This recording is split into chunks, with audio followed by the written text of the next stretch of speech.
Assalamualaikum warahmatullahi wabarakatuh. Bismillahirrahmanirrahim. Ashhadu an la ilaha illallah wa ashhadu anna Muhammadar Rasulullah. Allahumma salli ala Sayyidina Muhammad wa ala ali Sayyidina Muhammad. Rabbi shrah li sadri wa yassir li amri wahlul 'uqdatam min lisani yafqahu qawli. Amin. Bismillahirrahmanirrahim. Di pagi yang indah ini kita akan mengkaji yakni tentang Isra Mi'raj. Sebelumnya kita perdengarkan dahulu kajian-kajian dari Gus Bahak yang mana sangat indah penyampaiannya dan selama ini belum pernah atau jarang dikaji. Mari kita mendengarkan sama-sama, silahkan. Ada dua kitab besar yang jadi pegangan fi ilmil hadis di hadis, yaitu Bukhari Muslim. Saya alhamdulillah tadi pagi ngaji Bukhari, sekarang saya mau ngaji Sahih Muslim tentang Mi'raj. Dari sekian cerita Mi'raj yang mungkin jarang disebutkan adalah riwayat di Sahih Muslim. Di kitab saya halaman 83 saya baca, di antaranya dijelaskan falamma alawna sama ad-dunya. Jadi di peristiwa Mi'raj yang jarang diceritakan orang itu, Rasulullah itu ketemu Nabi Adam. Dan Nabi Adam itu disebutkan di sini faidan an yaminihi aswidatun wa an yasarihi aswidatun. Dari sisi kanan itu ada kelompok besar, dari sisi kiri juga kelompok besar. Saya baca teks aslinya ya, tabarruk ya, supaya dapat berkah dari bahasa Rasulullah SAW. Ini cerita Nabi ketika ketemu Nabi Adam. Fa idza nazara qibala yaminihi dhahika wa idza nazara qibala shimalihi baka. Nabi Adam ketika melihat ke kanan itu senyum-senyum, senang sekali. Tapi kalau melihat ke kiri itu nangis. Lalu Rasulullah SAW tanya ke malaikat Jibril, itu siapa? Itu Adam. Dan yang kelompok di kanan itu ahli surga, maka beliau kalau melihat senang sekali, dan kalau yang di kiri itu ahli neraka, kalau beliau melihat itu susah sekali.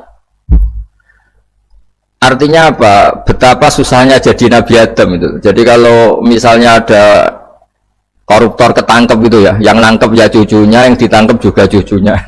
Kalau kita punya anak 10 itu, terus yang satu misalnya nyuri milik temannya, milik saudaranya itu, sing naboi ya anaknya, yang ditaboi juga anaknya. Kayak apa tersiksanya seorang Nabi Adam? Karena nggak punya pilihan, pasti dari sekian kasus dolim dan mazlum, yang mendolimi maupun yang didolimi itu pasti anak cucunya.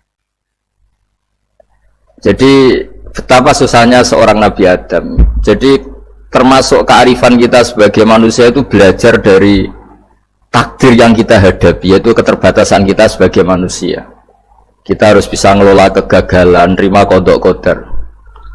Makanya kata Mbah Mun, abahnya Gus Hasin itu sering cerita ke saya, iman itu paling dhuwur itu iman kodok kodar, khairihi wa syarrihi minallah. Kita harus punya kesiapan iman khairihi wa syarrihi minallah, bahwa segala kebaikan, segala syar itu sudah digariskan oleh Allah Ta'ala. Kita bisa apa sebagai manusia?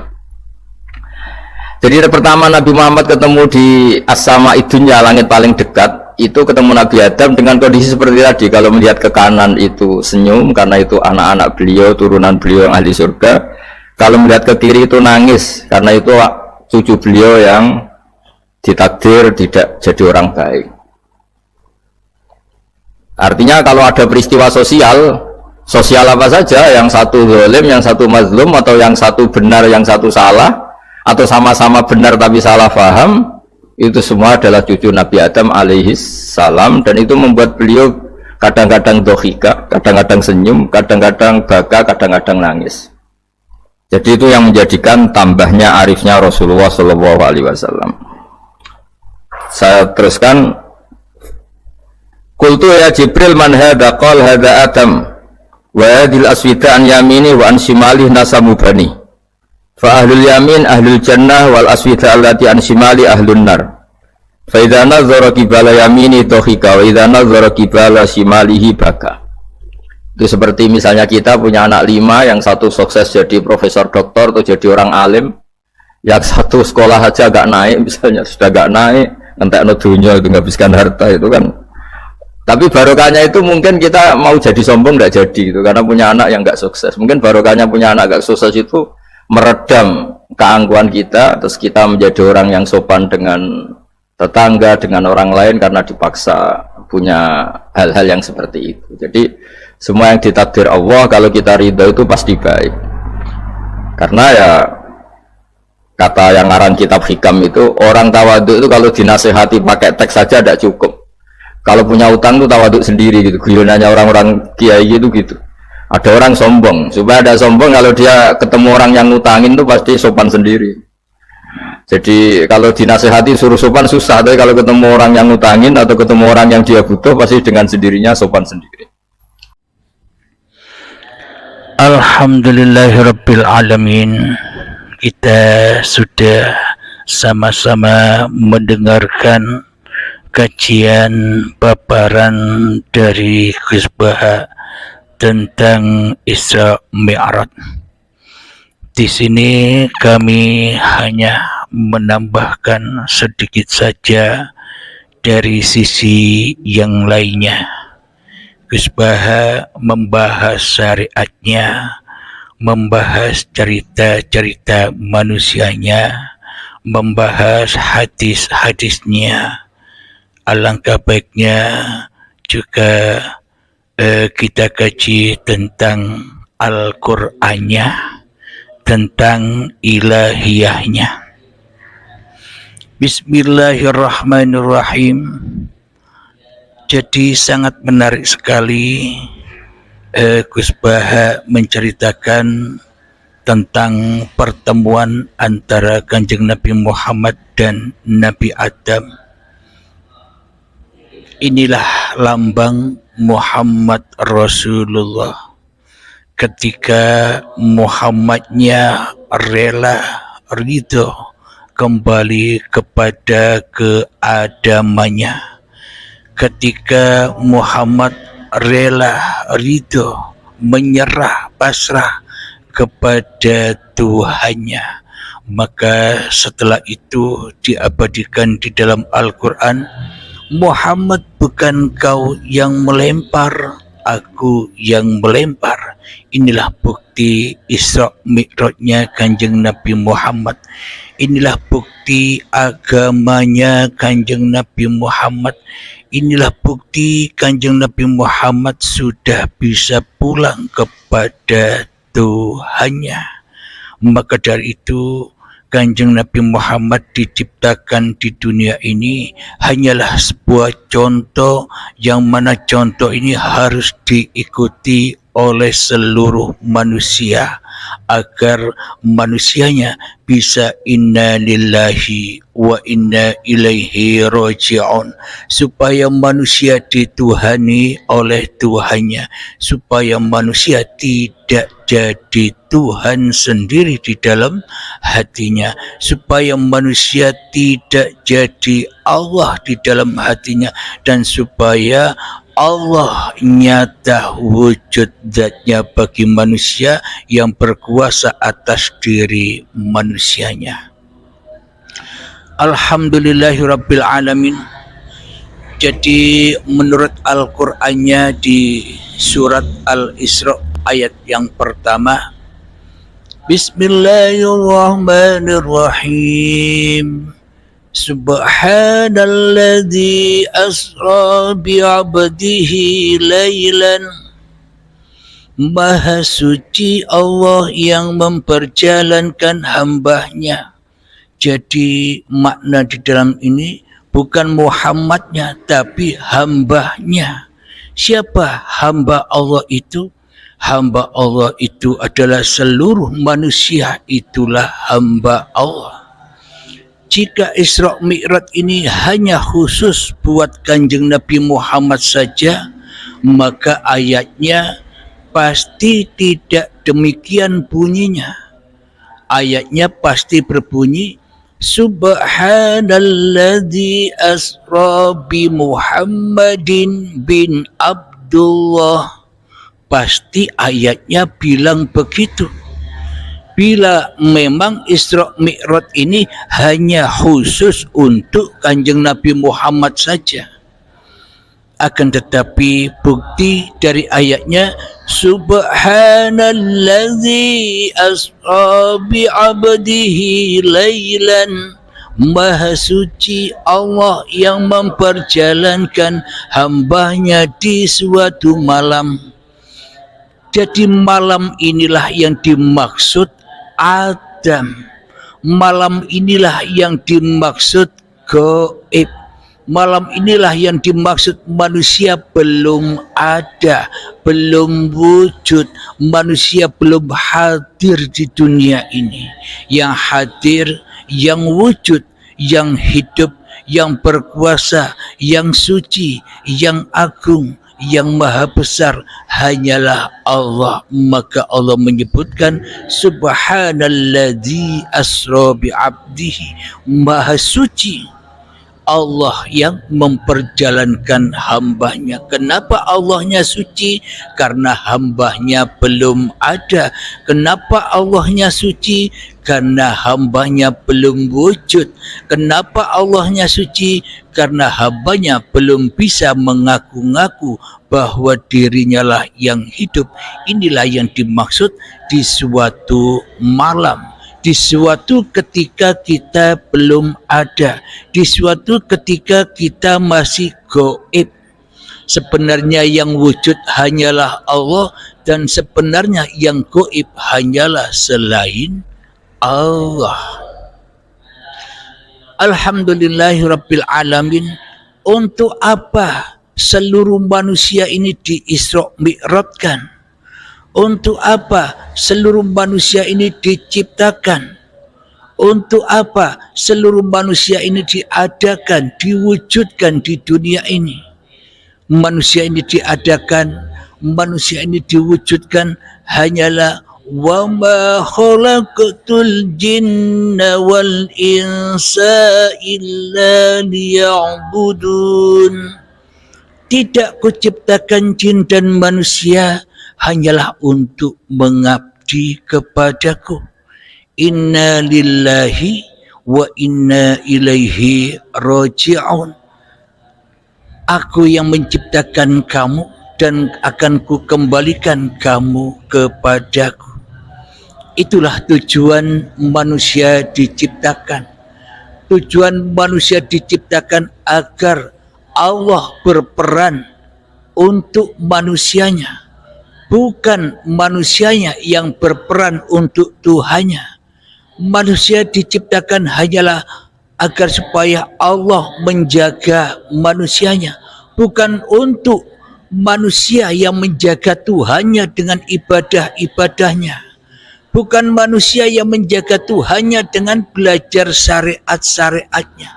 Bukan manusianya yang menjaga Tuhan di dalam kehidupan ini. Akan tetapi Tuhanlah yang menjaga seluruh manusia. Itulah tujuan Allah menciptakan seluruh manusia. Minal masjidil harami ilal masjidil aqsa alladzi barakna. Jika dibahas secara syariatnya, ya perjalanan Nabi Muhammad dari Masjidil Haram yang zahir itu Mekah menuju ke Masjidil Aqsa yang di Palestina. Itu secara syariatnya, secara Muhammadnya, secara manusianya. Akan tetapi hakikatnya di sisi Tuhannya, mana Masjidil Haram itu?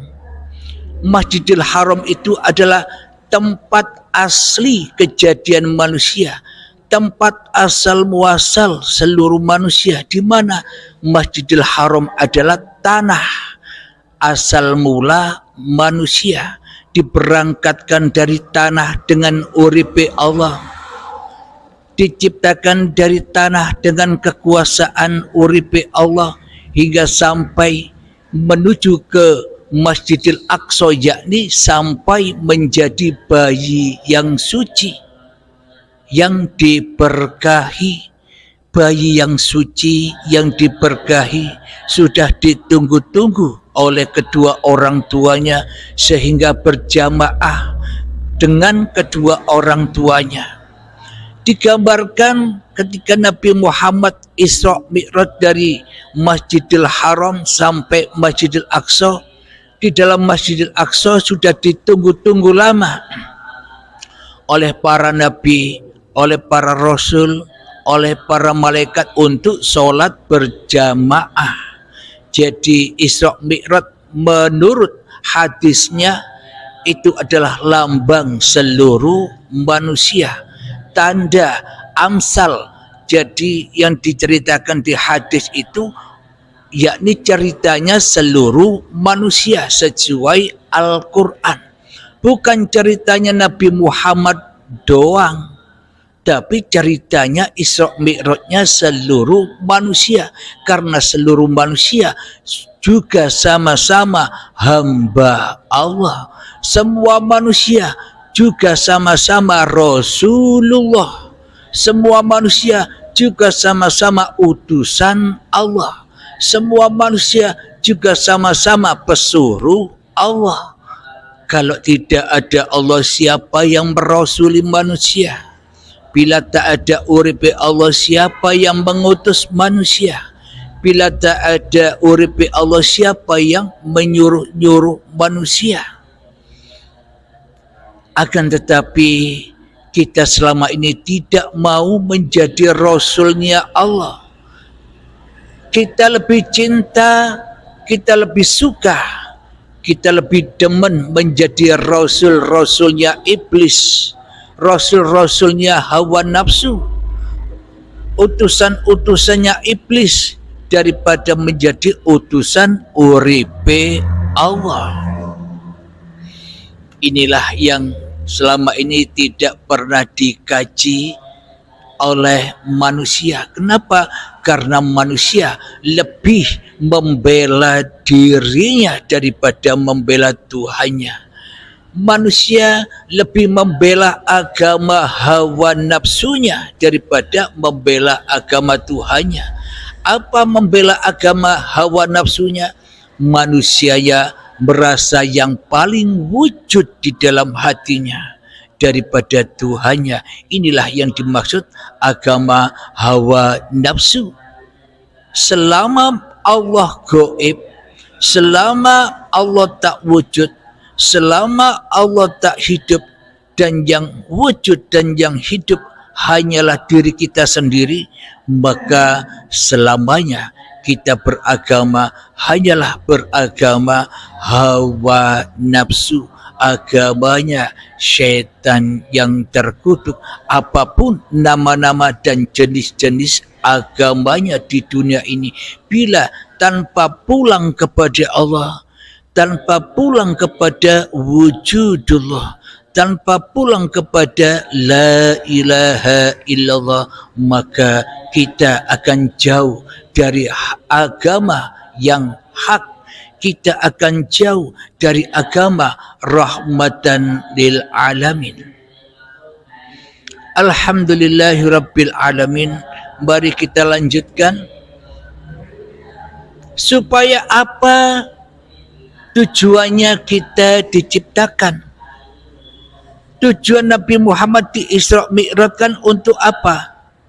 Tujuannya hanyalah haulahu linuriyahu min ayatina, supaya engkau bisa menyaksikan ayat-ayatku, dan supaya engkau tidak hanya menyaksikan ayat-ayat iblis dan setan saja, ayat-ayat hawa nafsumu, Selama ini kan yang kita lihat hanyalah ayat-ayat setan, ayat-ayat iblis, ayat-ayat dajjal, ayat-ayatnya hawa nafsu kita sendiri yang ada di dalam hati kita selama ini, yang bisa kita syahadati, yang bisa kita saksikan. Kita selama ini hanyalah bersyahadat kepada hawa nafsu kita sendiri yang wujud di dalam hati kita.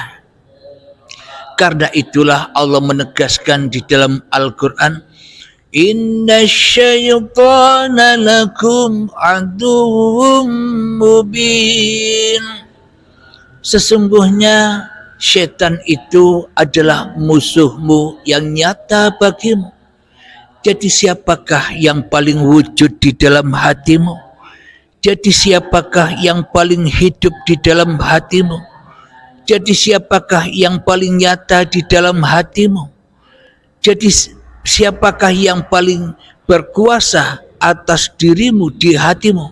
Selama ini kan diri kita sendiri yang jadi Tuhannya, diri kita sendiri yang merasa wujud, dan diri kita sendiri yang merasa hidup. Maka itulah musuh-musuhmu. Jika kita tidak bisa mengalahkan musuh-musuh ini, maka selamanya kita akan terbelenggu, kita akan dibakar dengan urusan-urusan dunia, dengan kepentingan-kepentingan dunia. Kita akan selalu dibakar di dalam dunia ini. Kenapa? Karena kita cinta kepada ahli dunia, hubbud dunia, yang mana cinta dunia itu dapat memutuskan segala sesuatu yang selain Allah, yakni dengan dunia, maka terputuslah cinta manusia kepada Tuhannya. Jadi yang dimaksud haulahu linuriyahu min ayatina, supaya kita bisa menyaksikan ayat-ayat Allah itu yang bagaimana. Jadi kalau kita sudah menyadari bahwa Isra Mi'raj itu bukan hanya untuk peringatan saja. Jadi Isra Mi'raj itu harus kita raih kembali, bahwa diri kita pun juga, seluruh manusia pun juga Isra Mi'raj, diciptakan Allah, diperjalankan Allah, dikuasai Allah, dipelihara Allah, dijaga Allah, dikuasai oleh Allah, dikasih sayangi oleh Allah. Bukan hawa nafsu yang melakukan itu semua. Inilah tanda-tanda bahwa seluruh manusia pun juga di-Isra Mi'rajkan, diciptakan, diperankan, dan dikembalikan, dihidupkan, diperankan, dan dimatikan sama seluruh manusia. Apapun agamanya, apapun golongannya, apapun alirannya, semuanya bila sudah kembali kepada agama Allah, semua sama. Kenapa? Karena hanya Allah lah yang berkuasa, karena hanya Allah lah yang berperan, karena hanya Allah lah yang membuat panggung sandiwara tiap-tiap diri manusia. Karena Allah qiyamuhu binafsihi, Allah berdiri pada tiap-tiap apa yang diciptakannya. Jadi tidak ada yang sama, tidak ada yang sama. Jadi apapun peran-peran manusia, yaitulah yang dimaksud khairihi wa syarrihi minallah. Wallahu khalaqakum wa ma ta'malun. Allah lah yang menciptakan kamu, dan Allah pula yang berkuasa atas apapun yang engkau lakukan. Inilah yang dimaksud lillahi ta'ala. Inilah yang dimaksud Isra Mi'raj. Kita menyadari kita dari Allah. Kita menyadari bahwa hidup ini Allah, kita menyadari bahwa apapun yang tergerak, apapun yang terperan di dalam kehidupan kita, semua dari qada qadarnya Allah. Inilah yang dimaksud Isra Mi'raj. Bila kita demikian berarti kita menjadi umatnya Kanjeng Nabi Muhammad. Kenapa? Karena hatinya ikut hatinya Kanjeng Nabi Muhammad. Inilah yang dimaksud Isra Mi'raj itu. Contoh dalam aplikasi kehidupan. Ketika kita saat duduk di dalam hati kita terbang kepada Allah seperti kilat. Apa maknanya? Mi'raj. Apa maknanya? Di dalam dudukku ini bukan kuasaku, karena tanpa Allah dudukku tak ada. Dengan adanya Allah dudukku ini ada. Ketika kita bicara naik mi'raj kepada Allah, sadar di dalam hati kita bahwa dengan Allah lah ada kalam-kalam ini. Tanpa ada Allah maka tak akan pernah ada kalam. Bila saya tak ada maka tak akan ada pula kalam-kalam ini. Inilah yang dimaksud mi'raj itu. Ketika kita sholat, hati naik kepada Allah. Mi'raj, as-sholatu mi'rajul mu'minin. Sholat itu tempat mi'rajnya orang mukmin, orang yang sudah kembali kepada Allah. Ketika sholat di dalam hatinya terbang menuju kepada, inilah wujud nyatanya wujudullah yang menggerakkan badan, yang merukuk sujudkan badan, yang menguasai badan, yang merasuli badan, yang mengutus badan, yang menyuruh badan untuk apa saja sesuai dengan yang termaktub di dalam doa iftitah. Inna sholati wa nusuki wa mahyaya wa mamati lillahi rabbil alamin. Sesungguhnya sholatku, ibadahku, bahkan hidup dan matiku semua hanya milik Allah. Inilah yang dimaksud Isra Mi'raj itu. Bukan hanya diperingati saja, tapi praktekkan kejadian Isra Mi'raj itu di dalam dada kita. Karena seluruh manusia itu wajib bisa Isra Mi'raj. Kenapa? Kalau manusia tidak bisa Isra Mi'raj, maka manusianya hidup terus, tidak akan mati. Maka terbukti manusia itu Isra Mi'raj dari Allah kembali kepada Allah. Hidup ini Allah, ya dimatikanlah manusianya ketika manusianya sudah tak merasa bahwa hidup ini hidupku, bahwa badan ini badanku. Maka manusia sudah melepaskan pengakuan-pengakuannya, sudah melepaskan jabatan-jabatannya, sudah melepaskan kemuliaan-kemuliaannya, sudah melepaskan badan-badannya, sudah melepaskan ilmu-ilmunya, sudah melepaskan amal ibadahnya, kembali menuju Allah.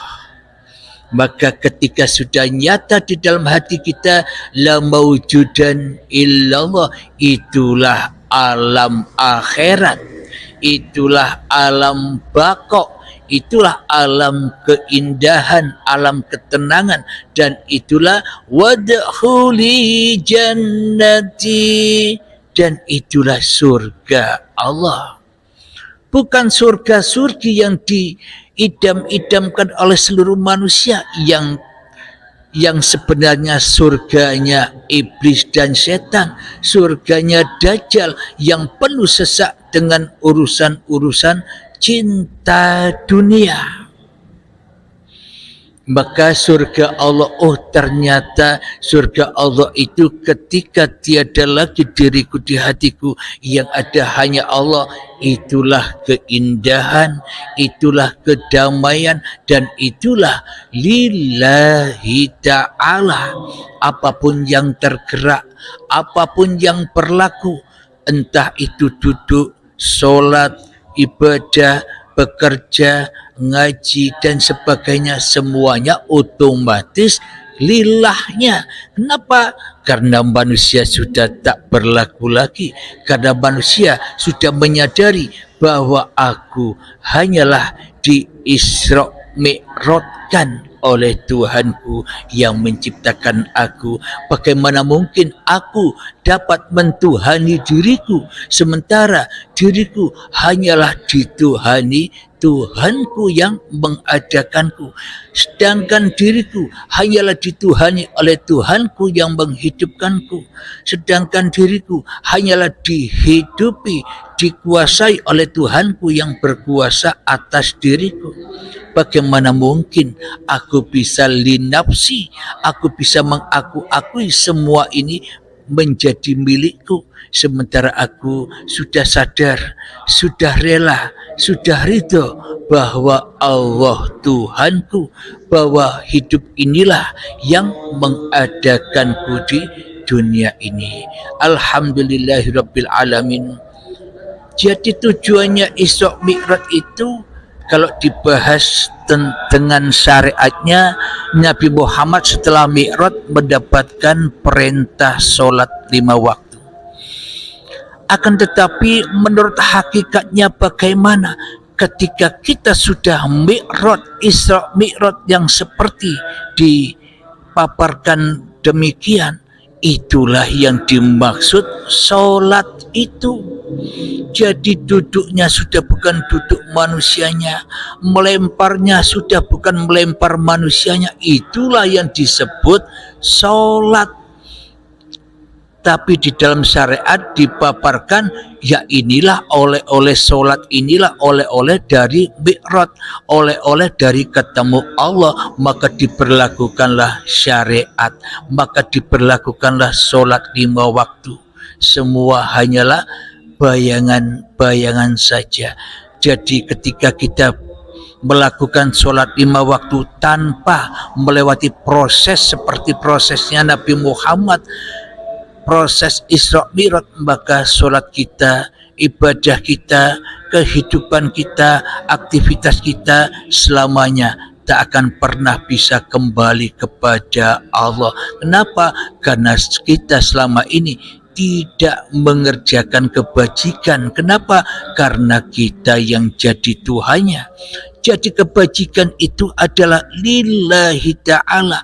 Ketika Allah sudah berkuasa atas diriku, ketika Allah sudah berkuasa atas hidupku, setelah Allah berkuasa atas apapun yang kukerjakan, itulah yang dimaksud lillahi ta'ala. Maka samalah iman kita dengan imannya para nabi, maka samalah iman kita dengan imannya para rasul, maka samalah iman kita dengan contoh yang sudah dicontohkan oleh Kanjeng Nabi Muhammad. Muhammad, bukan kau yang melempar, aku yang melempar. Maknanya kita sudah menjadi golongan Muhammad Rasulullah, Muhammad yang diutus oleh Allah, bukan Muhammad yang diutus oleh hawa nafsune dewe-dewe. Inilah makna Isra Mi'raj yang sebenar-benarnya menurut Allah di dalam Al-Quran itu. Maka Allah Maha melihat dan Allah Maha mendengar. Bila sudah dikatakan Maha, berarti tak ada yang bisa melihat lagi kecuali Allah, tak ada yang bisa mendengar lagi kecuali uripe Allah. Alhamdulillahirabbil alamin. Semoga saya dan kita semua selalu dilindungi oleh Allah Subhanahu wa taala. Juga untuk Gus Baha, salam takzimku selalu kepada panjenengan.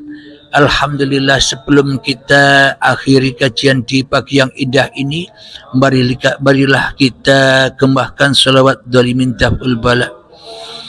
Allahumma salli ala sayyidina Muhammad wa asghiri zalimin bizalimin. Allahumma salli ala sayyidina Muhammad wa asghiri zalimin bizalimin wa akhrijna min bainihim salimin wa ala alihi wa sahbihi ajma'in. Alhamdulillahirabbil alamin. Allahumma salli ala sayyidina Muhammad wa ala ali sayyidina Muhammad. Allahumma ya qadhiyal hajat, Allahumma ya mujibad da'awat, Allahumma ya rafi'ad darajat, Allahumma ya muhillal muskilat, Allahumma ya syafiyal amrad, Allahumma ya kafiyal muhimmat, Allahumma ya dafi'al bariyat. Allahumma akhtim lana bil iman, Allahumma akhtim lana bil islam bijahi sayyidil mursalin. Rabbana atina fid dunya hasanah wa fil akhirati hasanah wa qina adzabannar. Sallallahu ala sayyidina Muhammad wa ala alihi wa sahbihi wasallam walhamdulillahi rabbil alamin. Akhir kalam. Assalamualaikum warahmatullahi wabarakatuh.